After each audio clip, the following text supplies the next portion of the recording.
Oi, crianças, tudo bem?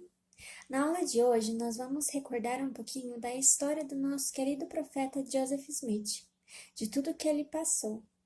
Poder conhecer e se lembrar dessas histórias nos ajudam a fortalecer a nossa fé e o nosso testemunho. O que vocês se lembram sobre a história do nosso profeta? Sabemos que ele foi um verdadeiro discípulo de Jesus Cristo, que desde o princípio ele exerceu a sua fé e buscou o Senhor. E ele foi um grande instrumento nas mãos de Deus também. Mas ao final de sua vida, ele também passou por grandes desafios e fez grandes sacrifícios. Vocês se lembram quais foram as últimas coisas que o profeta fez em vida?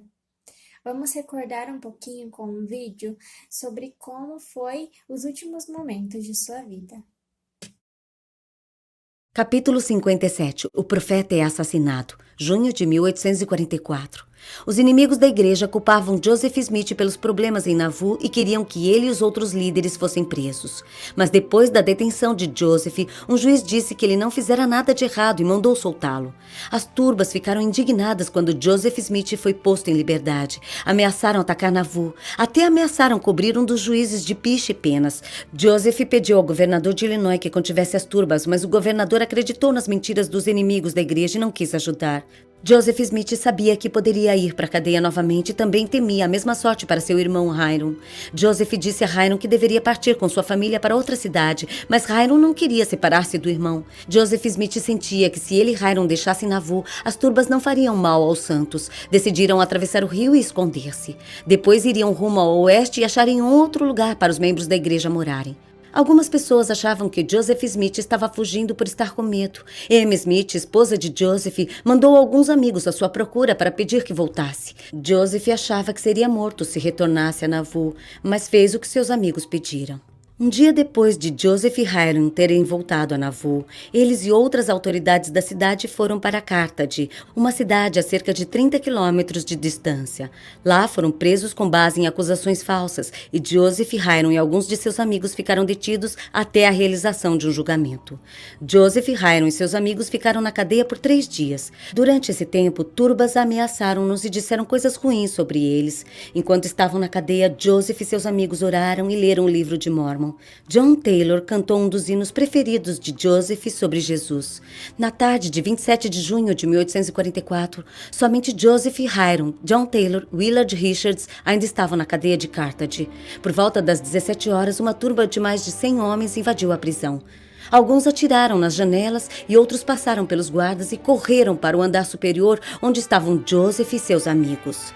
Os irmãos tentaram manter a porta fechada, mas como havia muitas pessoas, seria impossível defenderem-se. A turba arrombou a porta e atirou em Hiram Smith. Quando Joseph viu que Hiram estava morto, gritou: "Oh, querido irmão Hiram!" A turba também atirou em John Taylor, que ficou gravemente ferido, mas não morreu. Não atiraram em Willard Richards. Depois que Hiram e John Taylor foram atingidos, Joseph Smith correu para a janela e foi atingido por 2 tiros disparados na altura da porta da cela e mais um vindo de fora da prisão. Exclamou: "Ó Senhor, meu Deus!" e caiu da janela. O profeta estava morto. Dera sua vida pelo Evangelho de Jesus Cristo. Os corpos de Joseph e Hiram Smith foram levados para Nauvoo, onde foram enterrados. Seus familiares e outros membros da igreja ficaram muito tristes. O profeta Joseph Smith realizou uma obra de enorme importância. Traduziu o livro de Mórmon. Jesus restaurou sua igreja por meio dele.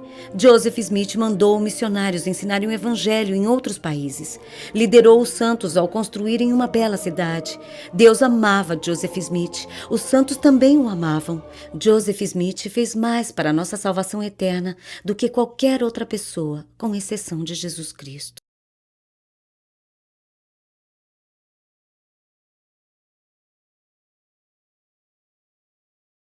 Deve ter sido muito difícil para os santos naquela época terem recebido a notícia de que o profeta Joseph Smith havia falecido. Imagine só se estivéssemos naquela situação, como nós reagiríamos. Realmente foi um momento muito difícil, mas o Senhor também confortou os santos. Eles puderam se lembrar com amor de tudo que Joseph Smith fez pela obra do Senhor. E eu também sou muito feliz e grata por poder conhecer a história do nosso profeta, por ele ter sido corajoso e valente em fazer tudo o que o Senhor o pediu, para que pudesse assim trazer o Evangelho, restaurar o Evangelho de Jesus Cristo na terra, e hoje pudéssemos desfrutar de todas as bênçãos que ele nos traz. Então eu sou muito grata pelo profeta Joseph Smith e por ele ter feito muito sacrifício pela obra do Senhor e por amor a ele também. Mas vocês sabem quais são algumas coisas em específico que o Senhor pede aos profetas? Um profeta é uma pessoa chamada por Deus e que fala em nome dele. Como um mensageiro de Deus, o profeta recebe mandamentos, profecias e revelações do Senhor, e ele tem a responsabilidade de dar a conhecer aos homens a vontade e a verdadeira natureza de Deus. O profeta denuncia o pecado e prediz as suas consequências. Ele é um pregador da retidão, e em certas ocasiões o profeta pode ser inspirado a predizer o futuro em benefício da humanidade. A sua responsabilidade principal, entretanto, é prestar testemunho de Cristo.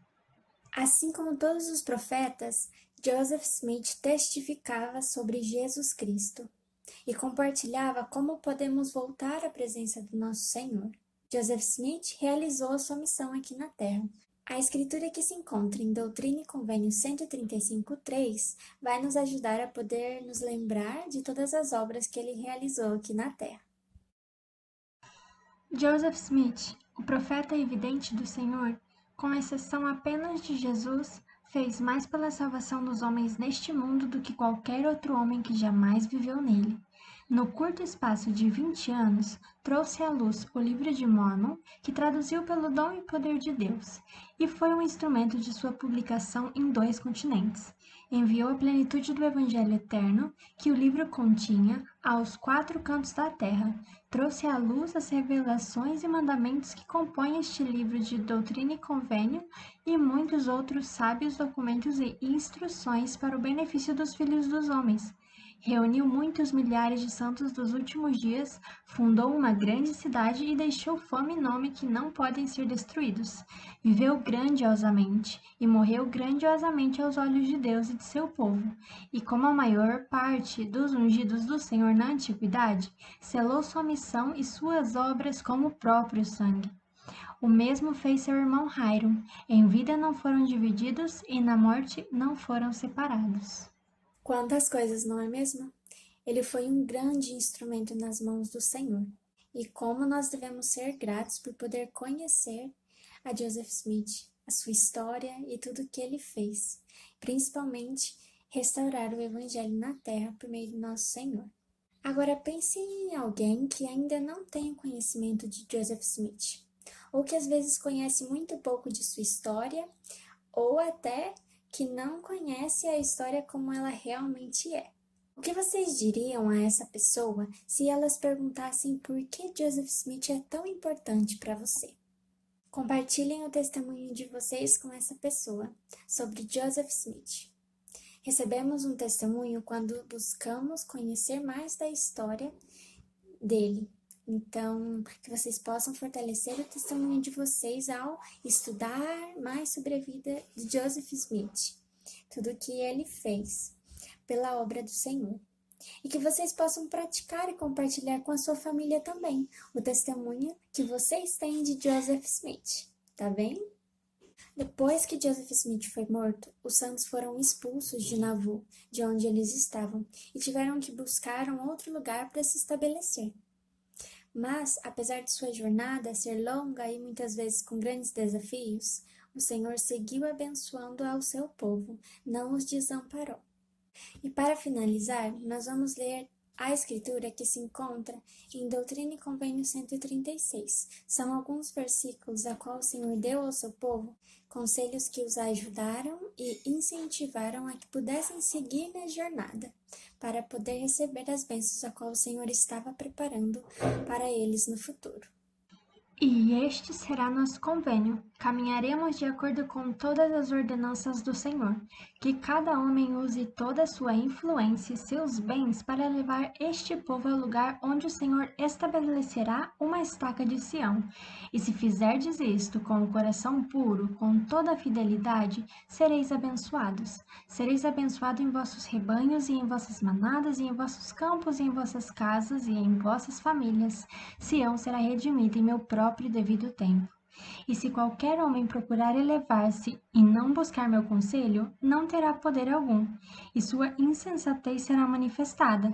Buscai e cumpri todas as promessas que fizestes uns aos outros, e não cobiceis o que pertence a vosso irmão. Guardai-vos do pecado de tomar o nome do Senhor em vão, pois eu sou o Senhor vosso Deus. Sim, o Deus de vossos pais, o Deus de Abraão e de Isaque e de Jacó. Eu sou aquele que tirou os filhos de Israel da terra do Egito, e meu braço estende-se nos últimos dias para salvar meu povo Israel. Cessai de contender uns com os outros, cessai de falar mal uns dos outros, cessai a embriaguez, e que vossas palavras contribuam para a vossa edificação mútua. Se tomares algo emprestado de teu próximo, devolverás o que tomaste emprestado. E se não puderes pagar, então diz imediatamente a teu próximo, para que ele não te condene. E se achares algo que teu próximo perdeu, farás uma busca cuidadosa até lhe devolveres. Preservarás diligentemente o que possuis, para que sejas um mordomo prudente, pois é dádiva gratuita do Senhor teu Deus, e tu és seu mordomo. Se estiveres alegre, louva ao Senhor com cânticos, com música, com dança e com orações de louvor e ação de graças. Se estiveres angustiado, invoca o Senhor teu Deus com súplicas, a fim de que tua alma se regozije. Não temas os teus inimigos, porque eles estão nas minhas mãos, e executarei a minha vontade concernente a eles. Eu sou grato por essas palavras ao qual o Senhor deu a este povo neste tempo, porque estes conselhos também nos ajudam nos dias de hoje, em nossos desafios pessoais. Sou grata por ter o Evangelho restaurado de Jesus Cristo. Sou grata pelos profetas. Eles têm um grande papel a exercer. Eles são testemunhas especiais de Jesus Cristo. E por meio deles nós podemos conhecer a vontade do Senhor e poder seguir e sentir o seu amor também. E agradeço por ter o Evangelho de Jesus Cristo em minha vida. Que possamos ser sempre gratos e sempre orar também pelo nosso profeta.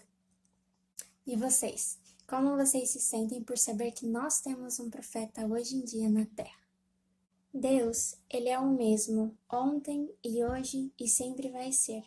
Então, da mesma maneira que Ele deu profetas na antiguidade, desde o princípio do mundo, Ele também segue nos dando esses profetas hoje em dia. Ele chamou o presidente Nelson para poder ser o profeta atual, para poder nos ajudar e para poder guiar o seu povo na terra. E eu sou grata por saber que o Senhor nos ama igualmente ao povo que viveu antigamente, porque Ele os ajudou dando profetas e hoje Ele faz da mesma maneira. Que vocês possam refletir e também compartilhar o sentimento de vocês. Essa é a aula que eu deixo e compartilho o meu amor em nome de Jesus Cristo. Amém. Até semana que vem!